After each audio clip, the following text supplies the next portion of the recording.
First, let me introduce myself. My name is Nafisa Salsabila. The student ID number is 021.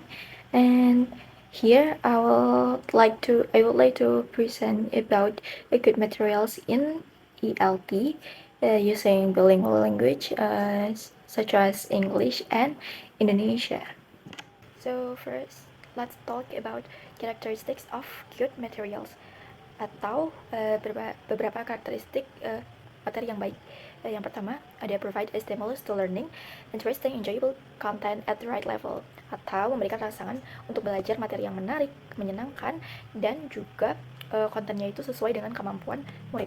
Jadi artinya materi itu harus membuat siswa tuh semangat belajar dan cocok dengan kemampuan mereka masing-masing, dan juga tidak membuat siswa cepat bosan. Yang kedua, ada provide a path through the learning maze, clear coherent structure with variety, atau memberikan jalur melalui proses pembelajaran, dan struktur materinya tuh harus jelas, runtut, dan juga bervariasi.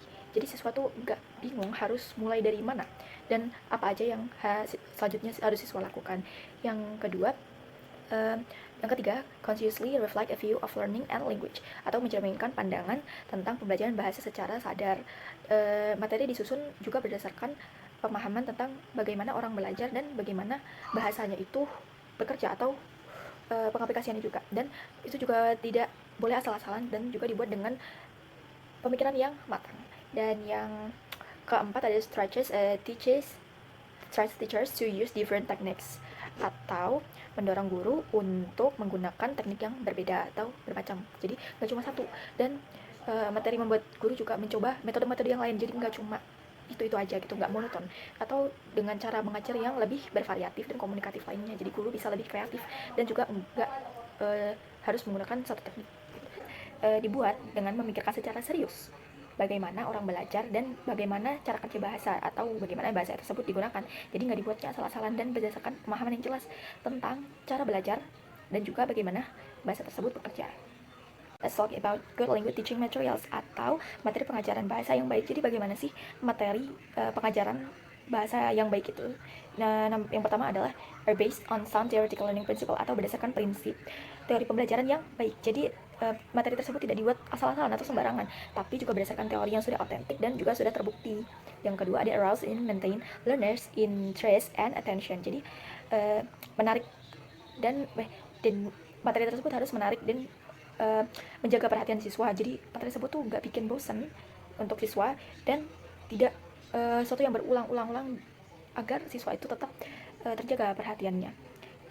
Dan nomor 3, meet the learners needs and background, atau sesuai dengan kebutuhan dan latar belakang siswa. Jadi materinya relevan dengan kehidupan sehari-hari mereka dan pengalaman mereka juga, jadi bisa diaplikasikan ke kehidupan mereka sehari-hari materi tersebut. Oke, nomor 3 ada meet the learners needs and background. Jadi sesuai dengan kebutuhan dan juga latar belakang dari siswa. Jadi materi tersebut harus relevan dengan kehidupan mereka sehari-hari dan pengalaman mereka. Jadi materi tersebut juga bisa mereka aplikasikan ke kehidupan mereka sehari-hari. Yang keempat ada provide examples and languages. Jadi memberikan contoh dalam penggunaan bahasa tersebut. Jadi siswa melihat bagaimana bahasa tersebut digunakan dalam situasi nyata atau di kehidupan mereka sehari-hari. Bagaimana bahasa yang baik gitu. Yang ke 5 ada provide meaningful activities, atau memberikan aktivitas yang bermanfaat. Jadi tugas-tugasnya masuk akal bagi mereka dan bisa digunakan mereka juga untuk kehidupan mereka sehari-hari. Dan yang terakhir ada provide opportunities for authentic language use, atau memberikan kesempatan untuk penggunaan bahasa yang otentik. Jadi siswa bisa menggunakan bahasa seperti yang digunakan oleh si pembuat aslinya atau penutur aslinya. Royals. Jadi nomor 1 ada achieve impact, atau memberikan dampak. Jadi materi tersebut harus memberikan dampak atau kesan yang baik bagi siswa agar bisa diaplikasikan di kehidupan sehari-hari mereka. Yang kedua ada help learners develop confidence, atau membantu siswa untuk membangun kepercayaan diri mereka. Jadi materi tersebut juga harus membangun kepercayaan diri siswa dalam menggunakan bahasa yang baik tersebut di kehidupan sehari-hari mereka. Yang ketiga adalah provide relevant and useful content, atau isi materi tersebut tuh relevan dan juga bermanfaat bagi siswa. Jadi siswa merasa materinya itu berguna, jadi tidak hanya untuk dipelajari tapi juga untuk digunakan di kehidupan mereka sehari-hari. Yang keempat ada expose learner to authentic use of language, membiasakan siswa dengan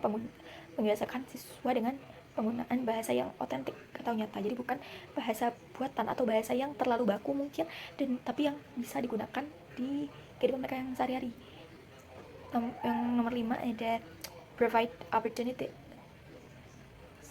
opportunities for authentic language use, atau membiasakan siswa memberikan kesempatan untuk praktik nyata. Jadi siswa tidak provide opportunities for authentic language use. Jadi memberikan kesempatan untuk siswa praktik di kehidupan nyata. Jadi siswa tidak hanya mendengarkan teori saja, tapi juga dipraktekkan di kehidupan mereka sehari-hari. Dan yang keenam ada take into account individual differences. Jadi memperhatikan perbedaan antar individu. Jadi setiap siswa itu pasti berbeda dan punya cara belajar yang berbeda-beda. Jadi materi tersebut juga tetap harus menyesuaikan siswa-siswanya setiap perbedaan tersebut. Dan yang terakhir ada encourage learners involvement, atau mendorong keterlibatan siswa. Jadi siswa tidak hanya mendengarkan materi saja, tapi siswa juga belajar untuk mempraktekkan. Intinya materi tersebut siswa bukan hanya monoton dengan mendengarkan saja, jadi juga harus ada prakteknya di kehidupan sehari-hari mereka mungkin, atau aktivitas-aktivitas lain yang mengembangkan penggunaan bahasa yang baik tersebut. So now let's talk about guidelines to write good materials in ELT. Jadi bagaimana sih dalam membuat materi ELT, English Language Teaching, dan apa-apa saja yang harus diperhatikan. Number 1, English language teaching material should be contextualized. Jadi materinya harus kontekstual dan atau terkait dengan kehidupan nyata dari para siswa dan juga relevan dengan kehidupan tersebut. Yang kedua, the materials should stimulate interaction and be generative in terms of language. Jadi materi mendorong interaksi dan juga pengembangan bahasa dari siswa tersebut. Jadi materi mendorong siswa tersebut untuk berinteraksi, seperti berdiskusi dengan teman-temannya tentang bagaimana bahasa yang baik, dan mengembangkan dan juga mengasah kemampuan bahasa siswa tersebut dari materi. Yang ketiga, English language teaching materials. Number 3, English language teaching materials should encourage learners to develop learning skills and strategies. Jadi nomor 3, materi tersebut mendorong pengembangan strategi belajar siswa. Jadi siswa tidak hanya belajar tentang bahasa dari materi tersebut, tapi siswa juga belajar bagaimana cara belajar atau strategi belajar itu sendiri. Nomor 4, English language teaching material should allow for a focus on form as well as function. Jadi materi pengajaran bahasa Inggris tersebut harus memperhatikan siswa dari cara belajar. Materi tersebut harus fokus pada bentuk dan juga fungsi dari bahasa tersebut, dari tata bahasanya dan juga kegunaannya di kehidupan sehari-hari. Number 5, English language teaching material should offer opportunities for integrated language use. Jadi materi belajar bahasa Inggris ini harus juga memberikan kesempatan untuk menggunakan beberapa language skills, yaitu membaca, menulis, berbicara, dan juga mendengarkan secara bersamaan dalam suatu materi tersebut. Number 6, English language teaching material should be authentic. Jadi materi tersebut harus nyata atau mirip dengan penggunaan dan fungsi bahasa tersebut di kehidupan sehari-hari. Jadi bukan buatan yang terlalu dibuat-buat atau terlalu baku yang membuat siswa jadi susah untuk menggunakan bahasa tersebut di kehidupan sehari-hari mereka. And last, English language teaching material should link to each other to develop a progression of skills, understandings, and language items. Jadi materi-materi pembelajaran juga harus saling berhubungan dan disusun secara bertahap. Jadi kemampuannya bahasanya, kosakatanya siswa juga terus berkembang dan terasah.